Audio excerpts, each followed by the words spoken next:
سلام كمي تصنيحهم كبران تخاطاتلتنا ميديا لما عن تزولنا يم زيناتات نحيزنا قريبنا لنا نخاطكاتاتلنا ندعدمنا نزي فيديو لايك جيركم كتجمرون شير سبسكرايب بمقارنة بيت سمعت كونوا ناتي ميديا عدم أبراهام إساس أفوركي بوقعنا أبو كلنا إرترا أب دبلوماسيا ونتفتات اتزوبا بعل الجمير ولا أبزوان زي إساس أفورك زمرح منكستي إرترا أبزوباوت أمدتات أنطار تقرين إتيبيان بعتو بيشار حالي زلو نابرسا كتما قبتي كايرو أبستسالة أخيبا ሚኒስትር ጉዳያት ወፃኢ ኤርትራ ግብፅን ሶማልያን ባህር ወዲ ፕሬዚደንት ኢሳያስ ዝኾነ ኣብርሃም ኢሳያስ ደፍተርን ቢሮን ሒዙ እናፀሓፈ ብምስሊ ተራእዩ ኣሎ እዚ ተርእዮ ድማ ሓድሽ ነገር ኣብ ፖለቲካ ኤርትራ እቲ ከባብን ኮይኑ ተቐልቀለ እዩ ዝመስል ውልቀ መላኸ ኢሳያስ ኣፈወርቂ እቲ ዝመርሖ ኣብ ብዙሓት ገበናት ኢድ ዘለዎ ዝበሃል ምልካዊ ስርዓቶም ናብ ወዱ ከሰጋግሮ ወሲኑ ከም ዘሎ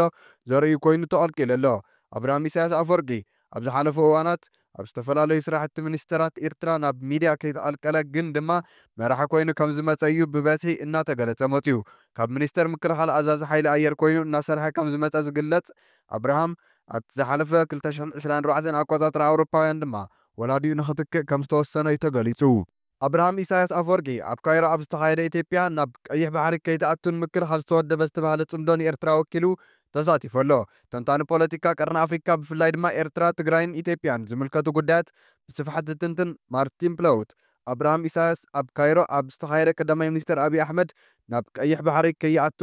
ዝተዘተየሉ ዝተባሃለ ጽምዶ ንሃገሩ ወኪሉ ተሳቲፉ ኣሎ ክብል ገሊጹ ኣሎ መራሒ ስርዓት ህግደፍ ድሕሪ ብዙሓት ዓመታት ውድባዊ ጉባኤ ህግደፍ ብምጽዋዕ ወዱ ኣብርሃም ፕሬዚደንት ንኸውን ናይ ምትካእ መስርሕ ከም ዝጀመረ እናተገለጸ እዩ መፅዩ እዚ ድማ ስርወ መንግስትነት ኢሳያስ ኣፈወርቂ ኣብ ኤርትራ ንምቕጻል ዝዓለመ ምልካዊ ሕፀ ምዃኑ ብዙሓት ይገልጽዎ ኣብርሃም ኣብ ፖለቲካዊ ጉዳያት ወላዲኡ ሓድሽ ለውጢ ከምፅእ ዶ ይኸውን ወይስ ድማ በቲ ናይ ኣቦኡ ስጉሚ ክቕፅል ገና ዝተፈልጠ ነገር የለን እዩ ብፍላይ ድማ ኣብቲ ኣብ ዞባ ዝምዕብሉ ዘሎ ጂኦፖለቲካዊ ኣሰላልፋ ሓይልታት ከመይ ክፃወረን ክከናኸኖን እዩ ድማ ካሊእ ተፅቢት ዝግበረሉ ጉዳይ ኮይኑ ቀልቂሉ ኣሎ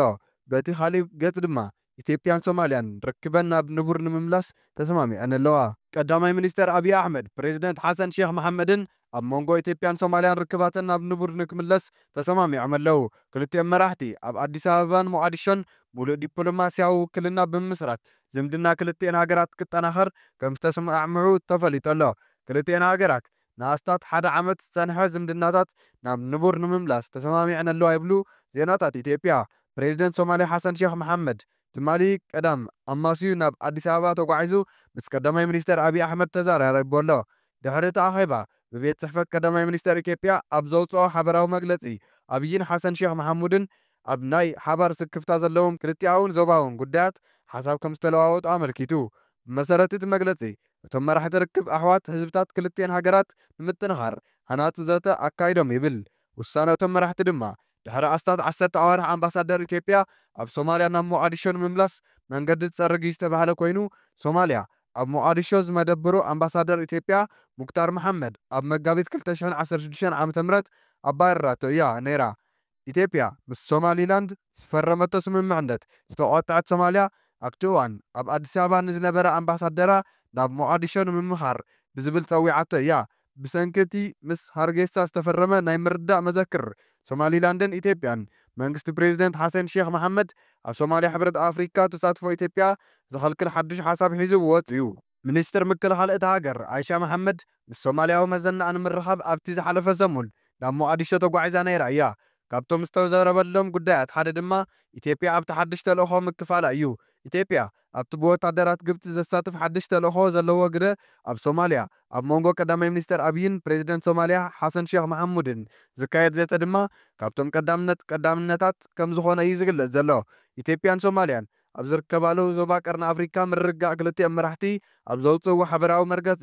ኣብ መንጎ ክልቲአን ሃገራት ኣብ እምነት ምትእምማን ምክብባርን ዝተመርኮሰ ድልዱል ሽርክነት ምፍጣር ዘለዎም ተወፋይነት ደጊሞም ኣረጋጊፆም እዮም እቶም መራሕቲ ዞባዊ ዝምድናታት ንምምሕያሽ ምርዳእ ንምህናፅን ሓበራዊ ዕብየት ንምፍጣርን ብሓባር ክሰርሑ እውን ተስማዕሚዖም ይብል እቲ መግለጺ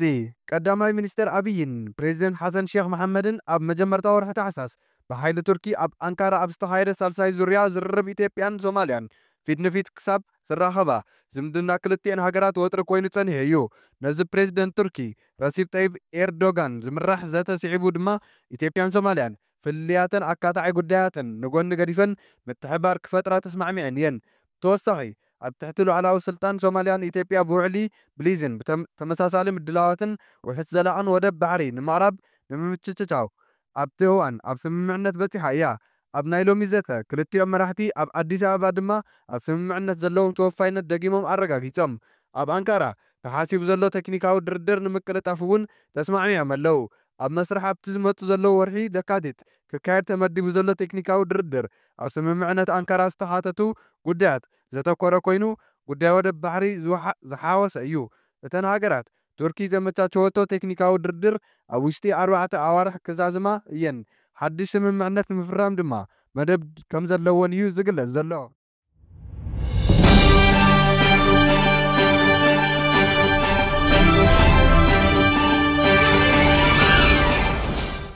ፕሬዚደንት ሶማል ብዕድመ ቀዳማይ ሚኒስትር ኣብይ ናብ ኣዲስ ኣበባ ኣትዩ ቅድሚ ናብ ኣዲስ ኣበባ ምእታው ድማ ኣብ ካምፓላ ምስ ፕሬዚደንት ዩጋንዳ ዮሪን ሙሴቬኒን ኬንያዊ መዘኑ ዊልያም ሩቶ ተራኺቡን ተዘራሪቡን እዩ። ሓሰን ሼኽ ናብ ኣዲስ ኣበባ ኣብ ዝኸደሉ እዋን ሓበራዊ ስልሳዊ ሚኒስቴራት ኮሚቴ ኣኼባ ሚኒስቴራት ጉዳያት ወፃኢ ሶማልያ ግብፅን ኤርትራን ኣብ ካይሮ ተኻይዱ እዩ። ቀዳማይ ኣኼባ ካይሮ ሚኒስቴር ጉዳያት ወፃኢ ግብፂ በድር ዓብደልለጢፍ፣ ሚኒስቴር ጉዳያት ወፃኢ ኤርትራ ዑስማን ሳሊሕን ወዲ ፕሬዚደንት ኢሳያስ ኣፈወርቂ ኣብርሃም ኢሳያስን ሚኒስቴር ጉዳያት ወፃኢ ሶማልያ ኣሕመድ ሙዓለም ፈያኪን ዝተሳተፍዎም ዞባዊ ምትሕብባር ንምጥንኻርን ኣብ ቀርኒ ኣፍሪካ ጸጥታ ንምርጋዕን ንምድንፋዕን ሓበራዊ ስራሕቲ ንምስላጥ ዝዓለመ ምዃኑ እዩ ተገሊጹ። እዚ ኣብ ጂኦፖለቲካዊ ዳግመ ውደባ ኣብ ቀርኒ ኣፍሪካ ይርአ ከም ዘሎ እዩ ተንተንቲ ዝገልጹ። ቀርኒ ኣፍሪካ ኢትዮጵያ ብቐንዱ ዘበገሰቶ ሕቶ ቀይሕ ባሕሪ ስዒቡ ጽኑዕን ስትራቴጂካውን ምልውዋጥ ዝድረኽ ጂኦፖለቲካዊ ለውጢ ይገብር ኣሎ እናተባህለ እዩ። ኢትዮጵያ ናብ ቀይሕ ባሕሪ ዳግማይ ንምብጻሕ እትገብሮ ዘላ ጻዕሪ ብመንገዲ ግድብ ህዳሴ ኣብ ተፋሰስ ኣባይ ዘለዋ ጽኑዕ መሪሕነትን ጽልዋን ኣብ ልዕሊ ሶማልያ ዘለዋ ጽልዋን ንዓበይ ዝኸይድ ዘሎን ንዳይናሚክስ ሓይሊ ናይቲ ዞባ ዳግማይ ቅርጺ ከትሕዞ እዩ ይበሃል ኣሎ። እቲ ስምምዕነት ሰንሰለታዊ ግብረ መልስን ዲፕሎማስያዊ ኣፍልጦ ምሃብን እውን ዝድረኽ ምዃኑ እዩ ተንተንቲ ዝገልጹ።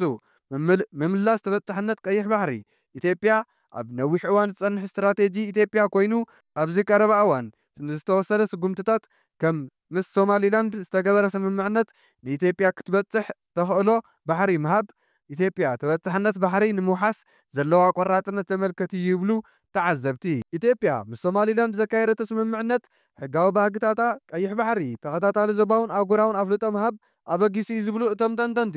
ኣዋጅ ኣንካራን ካብ ፈረንሳይ ዝረኸበቶ ደገፍን ንህርፋን ባሕሪ ኢትዮጵያ ዘረጋገጸ እዩ ይብሉ።